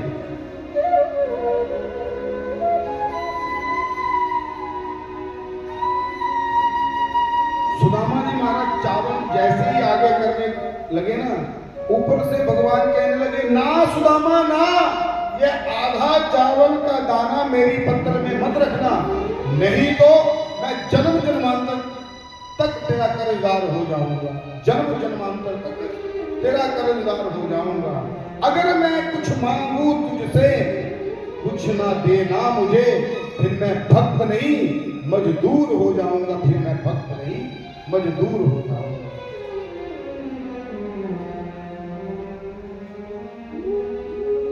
और वो चावल का दाना जब सुदामा जी महाराज जी ने रखा ना, तो कहा देखो सुदामा जी महाराज जी ने तब भी अपने लिए कुछ नहीं मांगा, कहा प्रभु इस चावल के दाने का भोग लगा लो और इससे सारा संसार तृप्त हो जाए। क्या कहा? सारा संसार तृप्त हो जाए। प्यारे हमारे यहाँ यदि जरूरत से ज्यादा भी भोजन बन जाए ना, ऐसा व्यक्ति कोई है जिसने मान लो घर में कोई सब्जी बनाई हो और रात को खाने के बाद बच गई हो और बाहर जाकर के खेत में सड़क में कोई भूखा व्यक्ति होगा उसको जाकर के खिलाया हो? नहीं, हम में से, आप में से नहीं कह रहा हूं, हम में से कोई भी ऐसा व्यक्ति नहीं जो दूसरों के बारे में सोचे। लेकिन सुदामा जी महाराज जी देखो घर में कुछ भी नहीं है और भगवान से यदि मांगने की बात आई ना, तो क्या कहा? पूरे संसार का पेट भर जाए, पूरा संसार तृप्त हो जाए। भगवान ने कहा सुदामा ऐसा ही हो, और सबका पेट भर गया। सुदामा के बच्चों को ऐसा लगा आज तो हमें ऐसा लग रहा है हमने मटर पनीर, शाही पनीर, मलाई कोफ्ता, नाना प्रकार के व्यंजन पाए हैं। और जब वो डकार ले रहे थे ना, तो कभी मटर पनीर का स्वाद आ रहा था, कभी रसमलाई का स्वाद आ रहा था, कभी गुलाब जामुन का स्वाद आ रहा था। रात्रि हुई, एक पलंग के ऊपर सुदामा के बच्चे सो गए और नीचे चटाई बिछाई, और चटाई बिछा करके सुशीला और श्री सुदामा जी महाराज जी सो गए। सुदामा जी महाराज जी ने क्या किया? सोने से पहले हाथ में माला डाल करके और भगवान का नाम जप करने लगे। हरे कृष्ण हरे कृष्ण हरे कृष्ण हरे कृष्ण हरे कृष्ण। नाम जप करते करते रात के 12 बज गए, रात के 12 बज गए। और सुशीला ने एकाएक पूछा, कहा पतिदेव सो गए? हाँ ना, अभी कहां सो गया, अभी तो भजन चल रहा है। कहा कि मैं एक बात पूछूं? कहा एक क्या दो, पूछ ले, मेरा अधिकार है तो पूछ सकती है। कहा नहीं, मैं एक ही पूछूंगा। आपका एक बचपन का मित्र था, आपका बचपन का एक मित्र था जिसका नाम था श्री कृष्ण। और सुदामा जी तुरंत उठ करके बैठ गए। अरे अरे सुशीला, आपको एक बात बताऊं, वो मेरा मित्र नहीं था, वो मेरा मित्र नहीं था, वो मेरा सखा था। मित्र और सखा में बहुत अंतर है, बहुत अंतर है। क्या? जो यदा कदा मिले, कभी कभार मिले, वो है मित्र। जो संग खाए, संग बैठे, संग चले, संग सोए, वो है सखा, वो है सखा। सुशीला, मैं ना कृष्ण मुझसे कभी दूर होता है, ना कृष्ण से मैं कभी दूर होता हूं। वो मेरा मित्र नहीं है, मेरा सखा है। मैंने सुना वो द्वारिका का राजा है। हाँ, वो द्वारिका का राजा है। वो जब हम लोग आश्रम में पढ़ते थे ना, तो वो कहता था कि मैं राजा बनूंगा, क्षत्रिय धर्म का पालन करूंगा। अच्छा, तो आपका कभी मन नहीं हुआ अपने मित्र से मिलने का? सुशीला, देखो, मन की बात तो तब है ना जब वो मुझसे दूर हो। मेरा जब भी मन करता, मैं आंखें बंद करता हूं, उनसे मिल करके वापिस आ जाता हूं।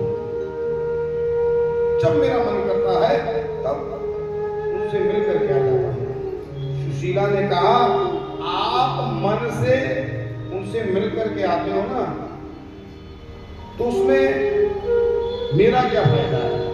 मेरा फायदा तो तब है जब आप देह से मिलने वहां जाओगे। अब सुशीला की बात को सुनकर के सुदामा जी महाराज जी कहने लगे, सुशीला, मुझे ऐसा लग रहा है कि तू चाहती है कि मैं उससे मिलने के लिए जाऊं और कुछ वहां मांग कर, उससे कुछ मांग करके लेकर जाऊं। सुशीला, मैं नहीं जाऊंगा। सुशीला ने एकदम से हाथ जोड़ दिया, कहा कि नहीं, मैं मांगने के लिए नहीं बोलूंगी, मैं ये कह रही हूं कि जाकर के, आप जाकर के आओ और भगवान से मिल करके आओ, कुछ क्षेम हो जाता है। फिर सुदामा जी महाराज जी ने कहा, देखो सुशीला, यदि गुरु के घर, यदि मित्र के घर जाना हो, तो कभी भी रिश्तेदारी में यदि कभी जाना हो, तो कभी भी खाली हाथ नहीं जाना चाहिए। और देख, ले जाने के लिए मेरे पास कुछ है नहीं, इसलिए मैं कभी सोचता भी नहीं कि मैं अपने मित्र से मिलने के लिए जाऊं। सुशीला ने कहा, यदि आपकी इच्छा जाने की है ना, तो मैं व्यवस्था करूंगी, सुबह व्यवस्था करूंगी और आप अपने मित्र से मिल करके आओ। कहा ठीक है। सुबह हुई, सुशीला 3 घरों में गई है, 3 घरों में, और तीनों घरों से एक एक मुट्ठी चावल मांग करके लाई है। यदि सुशीला कहीं अंदर बैठ करके भगवान को ये कह देती ना कि मुझे कुछ चाहिए, सुशीला ने कभी नहीं मांगा।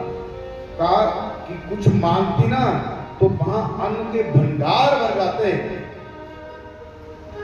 लेकिन सुशीला 3 घरों में गई और तीनों घरों से 3 मुट्ठी चावल लेकर के आई। कोई बासमती वाले चावल थे, कोई दीपू वाले चावल थे, कोई धान युक्त चावल थे,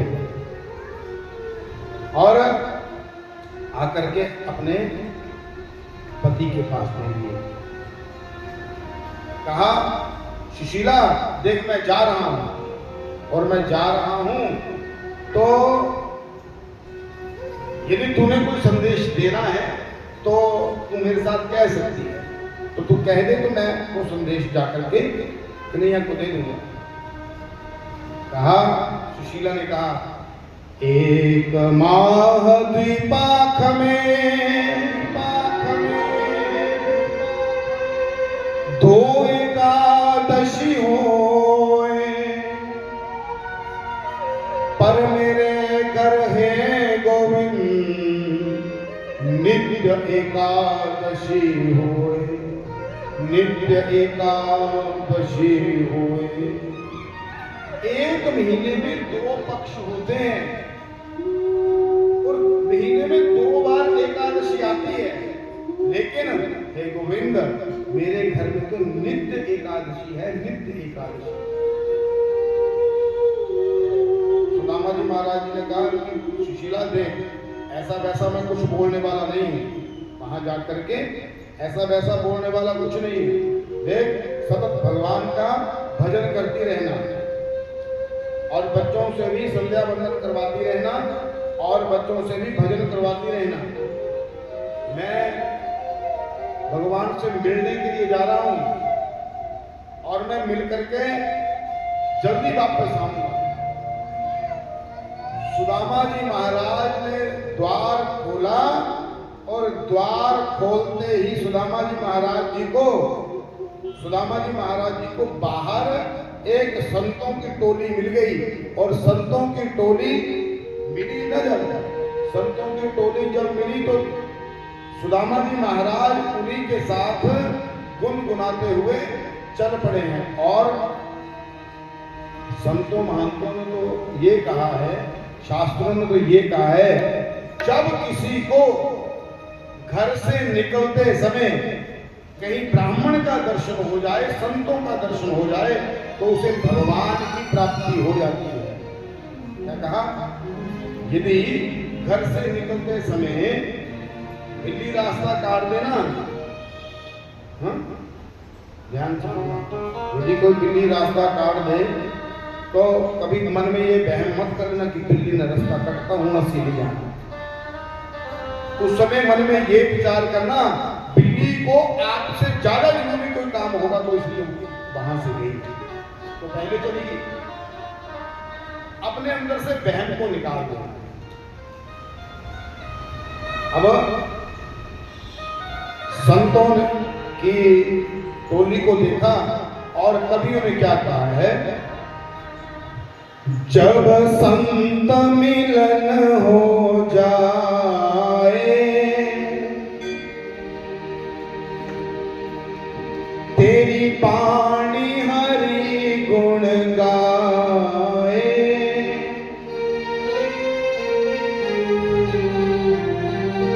तब इतना समझ लेना, अब हरि से मिलन होगा, तब इतना समझ लेना, अब हरि से मिलन होगा।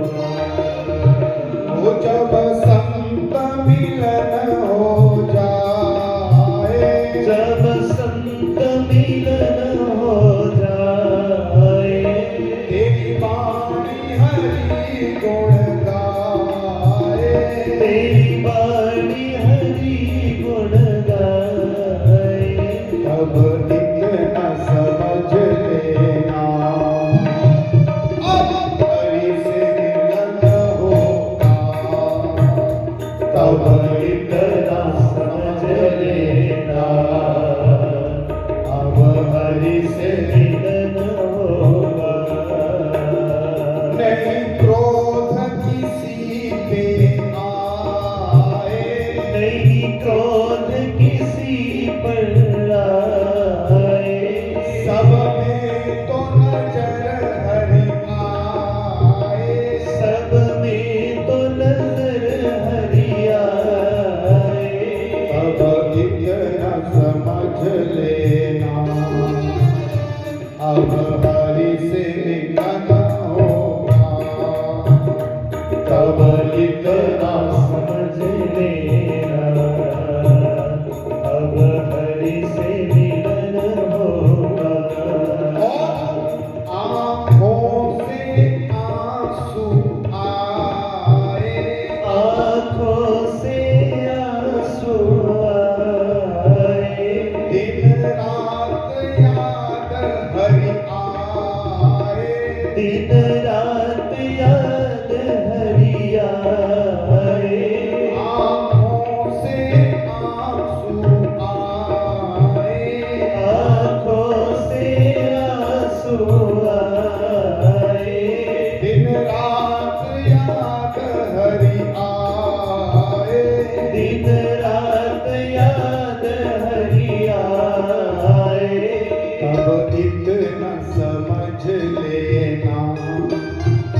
कोई तू जाना मन को भाए, कोई तू जन मन को भाए, दर्शन को मन ललचाए, दर्शन को मन ललचाए, कोई तू जाना मन को भाए, कोई तू जन मन को भाए, दर्शन को मन ललचाए, दर्शन को मन ललचाए, तब इतना हो, तब इतना हो, तब इतना समझ लेना, अब हरि से मिलन होगा,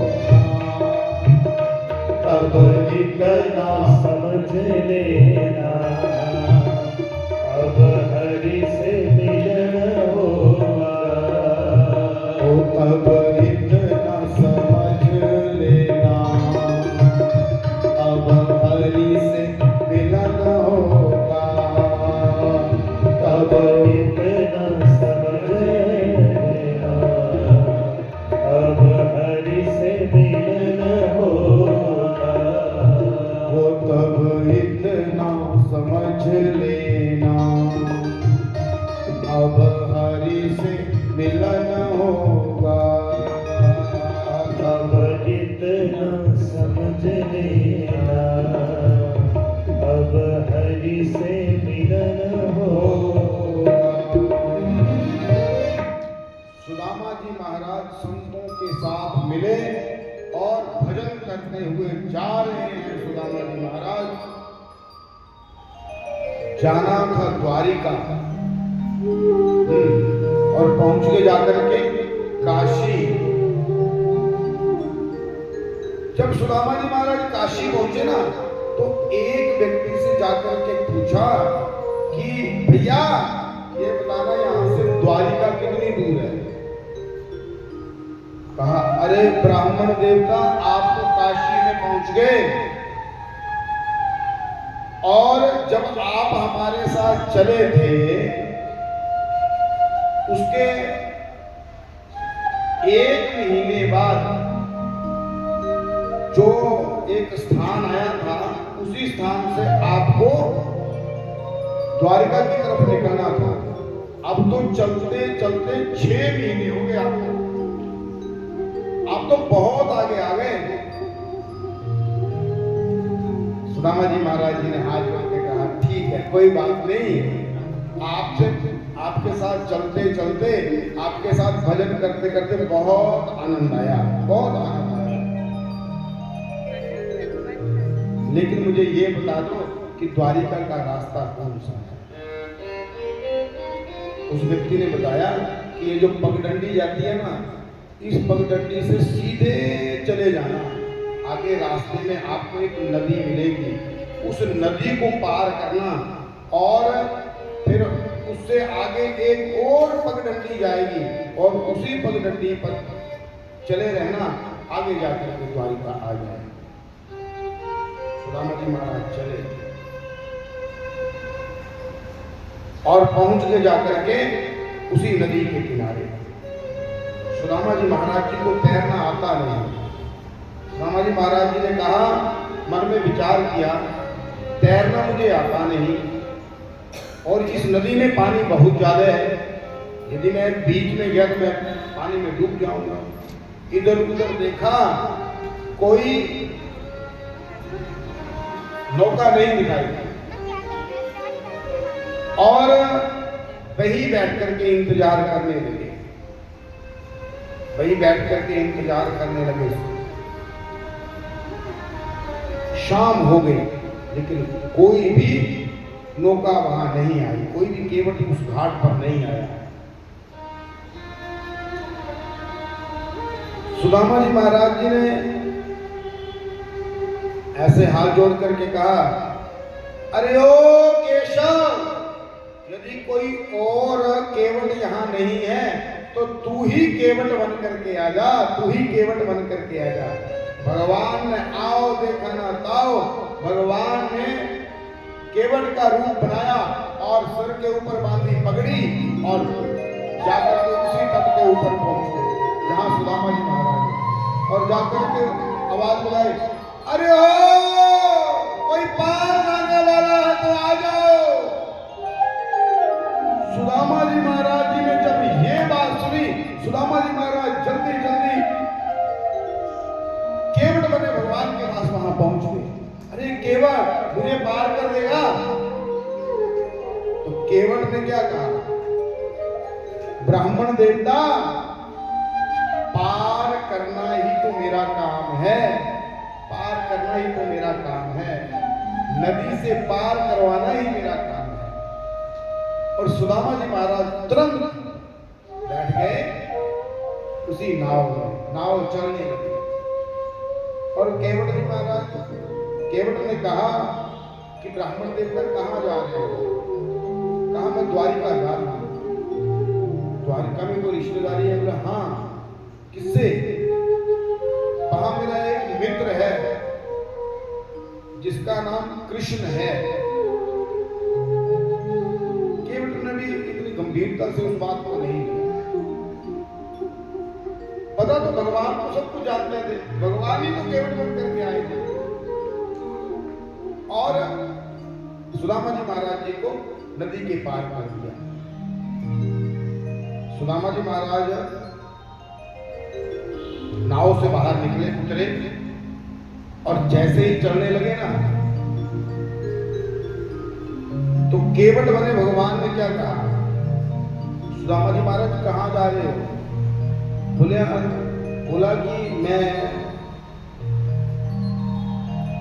द्वारिका जा रहा हूं।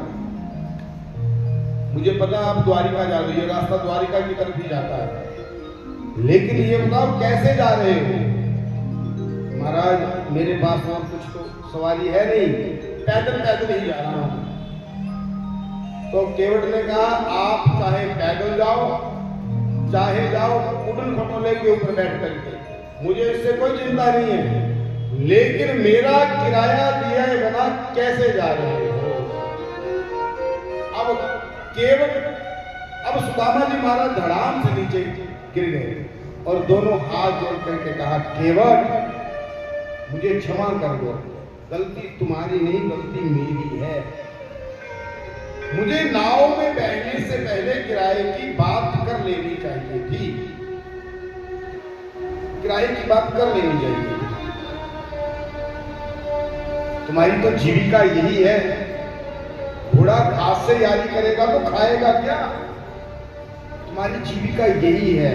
और मैंने तुझसे किराए की बात नहीं कहा कि एक काम हो सकता है, देख मैं तेरे घर में जाकर के कुछ दिनों के लिए झाड़ू पोछा कर लूंगा, तेरे घर में नौकर बन करके तेरे बर्तन साफ कर दिया करूंगा, तेरे लिए भोजन बना दिया करूंगा, और जब तुझे ये लगे कि इतने में मेरा किराया हो गया तब मैं चला जाऊंगा।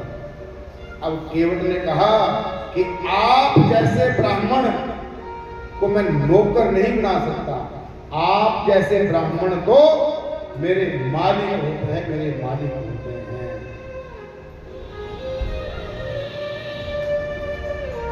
कैसे ब्राह्मण मालिक होते हैं? सुदामा की तरह। कैसे ब्राह्मण मालिक होते हैं? जो निष्काम भाव से कर्मकांड करते हैं। पर मैं एक बात और स्पष्ट कर देना चाहता हूं, देखो ये पहले समय की बात थी कि ब्राह्मण घर में आए, कर्मकांड किया और जो दिया सो लेकर के चले गए। यजमानों के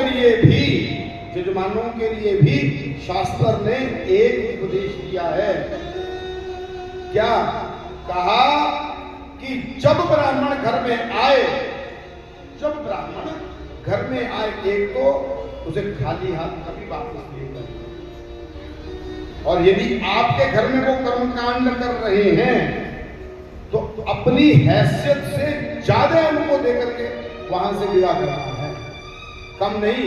क्योंकि देखो पैसा ही सब कुछ नहीं है, लेकिन पैसे के बिना भी कुछ नहीं है।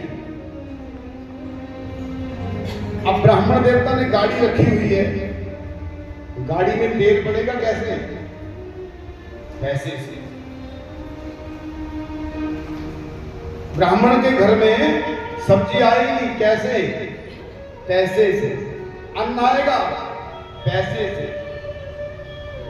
बच्चों की पढ़ाई करवाएगा, वहां फीस लगती है, वहां श्रद्धा नहीं देखी जाती कि अंदर श्रद्धा कितनी है। किसी प्रिंसिपल के पास जाकर के, किसी स्कूल में जाकर के देखना,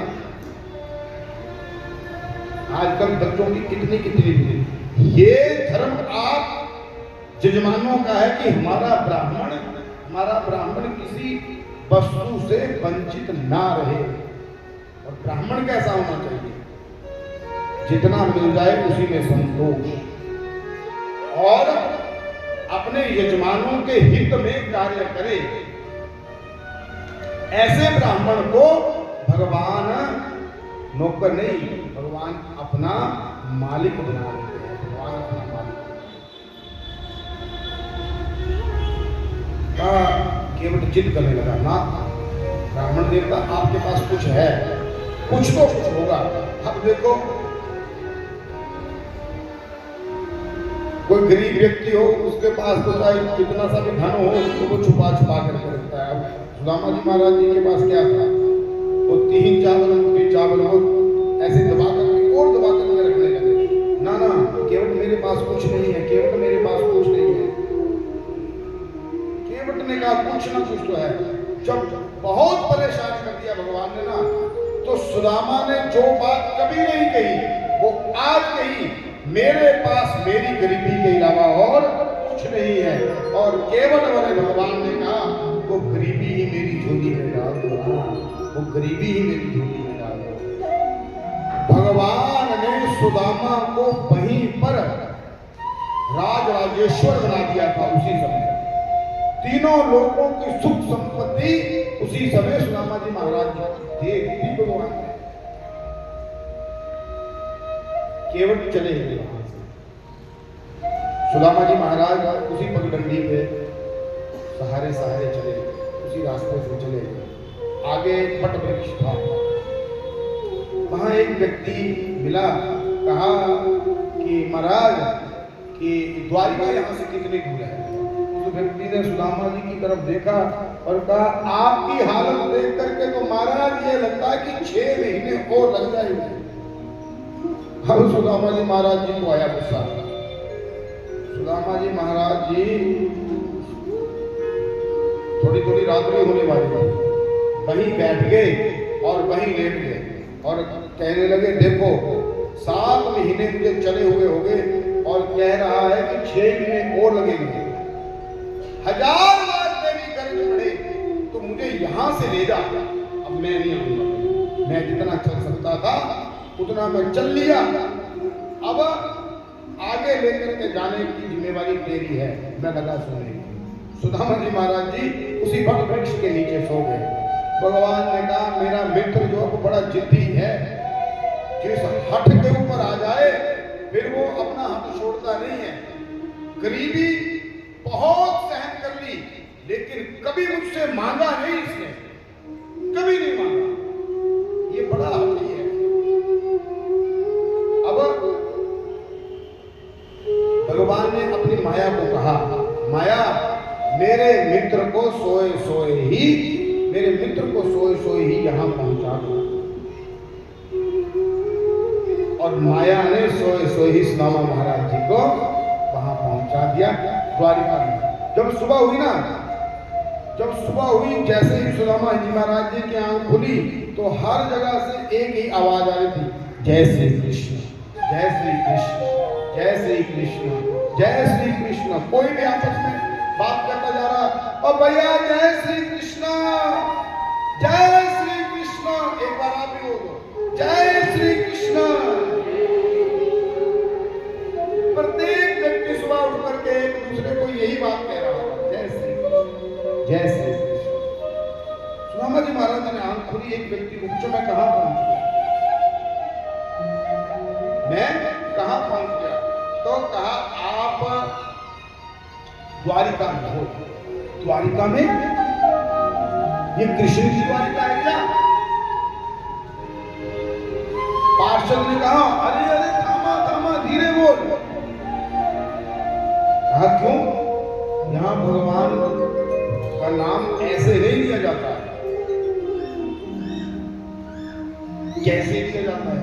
बड़ी इज्जत से लिया जाता है। क्या भगवान का नाम कैसे लिया जाता है? कहा भगवान को कहा जाता है परम मंगल में प्राप्त पर अखिलेश्वर, अकारण करुणा वर्ण वाले भक्तवान शाकर तरु जड़ित विनिंदित पीतांबर धारी द्वारिकाधीश श्री श्री 1008 भगवान श्री कृष्ण जी कहा जाता है। इतना लंबा नाम है भगवान। सुदामा जी महाराज जी ने कहा उसे तो मैं कभी कनुआ कहता था। अब मित्र मित्र की बात होती है ना, कभी कुछ कहता था कभी कुछ कहता था। चलो कोई बात नहीं, जो भी आपके राजा का नाम होगा वो होगा, लेकिन मुझे ये बताओ कि उसका महल कौन सा है? वो जो सबसे ऊंचा दिखाई दे रहा है ना, वही हमारे प्रभु का महल है, वही भगवान का महल है। ठीक है। सुदामा जी महाराज जा रहे हैं और जितने भी द्वारिका में उनको जितने भी भक्त प्रेमी मिले, द्वारिकावासी मिले ना, सब द्वारिकावासी ब्राह्मण को देख करके क्या कह रहे थे? प्रणाम करते हैं जय श्री कृष्ण कहते हैं। और चलते चलते पहुंच के जाकर के द्वार पर भगवान श्री कृष्ण के द्वार पर पहुंचे। वहां 2 पहरेदार खड़े हुए थे। पहरेदारों को जाकर के सुदामा जी महाराज जी ने कहा कि मैं भगवान श्री कृष्ण से मिलना चाहता हूं। जो आगे द्वारपाल खड़े थे ना, उन्होंने जैसे ही ब्राह्मण को देखा तो दोनों ही दंडोत होकर के ब्राह्मण को प्रणाम करने लगे। क्या कहा मैंने? द्वारपाल जो हैं वो दोनों दंडोत होकर के प्रणाम करने लगे। एक भजन आप लोगों ने सुना होगा, कौन सा? देखो देखो ये गरीबी का कृष्ण से मिलने सुदामा चला आया है। और जब द्वार के पास पहुंचे ना, तो कहा कि द्वारपालों ने धक्के मार करके सुदामा को बाहर फेंका ना। ये बिल्कुल गलत बात है, शास्त्र में इस बात को नहीं लिखा गया। ये तो उन विधर्मियों ने गाया है जिनको ये भी पता नहीं। अच्छा एक बात बताओ, कोई सरकारी पद भरना हो, मान लो किसी स्कूल में अध्यापक ही लगना हो, तो उसके लिए क्या करना पड़ता है? आपने बीएससी की हो, आपने बीएड की हो, आपका टैग में आप पास होने चाहिए, कमीशन में आप पास होने चाहिए, उसके बाद इंटरव्यू में पास होने चाहिए, तब जाकर के नौकरी मिलती है, तब जाकर के नौकरी मिलती है। लेकिन एक बात बताओ, भगवान के जो द्वारपाल हैं, वो उस नौकरी को पाने के लिए क्या कब परीक्षा हुई होगी? एक साधारण से पद को पाने के लिए जब इतनी फॉर्मेलिटी करनी पड़ती है, तो भगवान का हमें चौकीदार बनने के लिए कोई कम परीक्षा देनी पड़ेगी? भगवान क्या अपने महल में किसी उदंडी को रखेंगे? नहीं।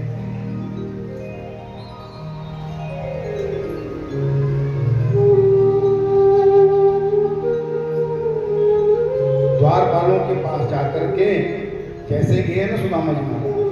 तो द्वारपालों को कहा कि मैं भगवान से मिलना चाहता हूँ। द्वारपालों ने कहा ये समय भगवान का आराम करने का है, लेकिन हम देख करके आते हैं, और यदि भगवान वहां हुए ना, यदि शयन कक्ष में नहीं गए होंगे तो आपसे मिला देंगे। तो भगवान द्वारपाल वहां से गए और अंदर जाकर के देखा तो भगवान अभी तक अपने सिंहासन के ऊपर बैठे हुए हैं। यदि हमारी भगवान से मिलने की तड़प है ना, तो भगवान भी हमारे लिए तड़प रहे होंगे। सुदामा भगवान से मिलने के लिए गए ना, तो भगवान भी इंतजार कर रहे हैं कि मेरा सुदामा मेरे पास आ रहा है। और जैसे ही द्वारपाल भगवान के पास पहुंचे हैं, भगवान ने कहा कैसे आना होगा, तो द्वारपाल जो है वो भगवान को क्या कह रहे हैं? द्वारपाल जो है वो भगवान से कह रहे हैं, क्या कहा? शीश पगाना जथा तन पे प्रभु जानी को आए बसे के ही रामा।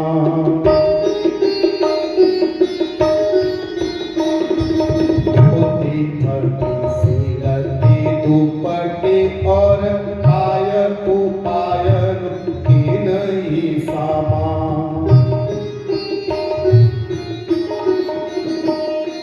द्वार खड़े हो द्विज दुर्बल एक, रहे हो चकी सो वसुधा अभिरामा। पूछत दीन दयाल को धाम, बतावत आपनु नाम। अभी तक सू ही कहा है और भगवान समझ गए कि सुदामा आए हैं। भगवान अपने सिंहासन से हुए हैं और भगवान भागते हुए जा रहे हैं। क्या कहते हुए? अरे रुक्मणी, अरे जामवंती, अरे मित्र वृंदा, अरे सत्यभामा, तो चलो चलो जल्दी, मेरा मित्र आया है, मेरा मित्र आया है।